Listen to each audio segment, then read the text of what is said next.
Grace is a gift, and it's something that lifts you up, moves you forward, and makes you realize that there's goodness all around you, and that goodness comes from God.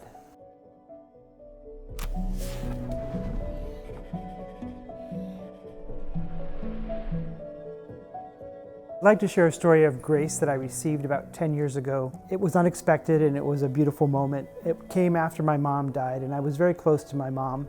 And when she died, I was sad, of course, but I didn't realize how profoundly sad I was. And one of my best friends, he's a gentleman, Tom Johnson.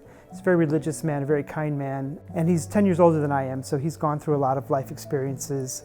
He took me out to lunch, and we went to this lovely restaurant in Greektown, and we were just going to talk. And I started talking a little bit about my mom, and I just started to cry. Everything came out. And I think it was a combination of missing my mom and the fact that I felt that my family was broken for the first time. We hadn't suffered any real losses, and there was a sense of sadness. There was also, I think, a sense that I was becoming middle-aged and getting older, and maybe all the good times were over, and now sad things would start to happen. And Tom just listened, and he shared his life experience about losing his mom and his parents and how you get through it and you move on. And I just remember being very embarrassed as I just cried over this lovely meal of Greek small plates. But he just listened, and it took about an hour, and I think a lot of things came out, and he shared and made me feel that everything was going to be okay. This was a natural thing. Of course, I knew that deep down, but when you're going through it at the moment, it doesn't feel that way.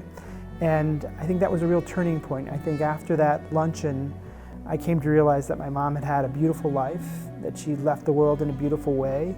She was ready to go. The night before she died, she told my dad, please tell Jesus I'm ready to go. She kept her faith to the end. I think after that, sharing with Tom and having him listen and make me feel okay about what I was feeling, I was ready to move on in some way. So it was a lunch I'll never forget. It was unexpected. And I'm eternally grateful for Tom, for his time, for his warmth, and for being able to elicit from me what I was feeling and help me move forward. So I'm happy to share that with you.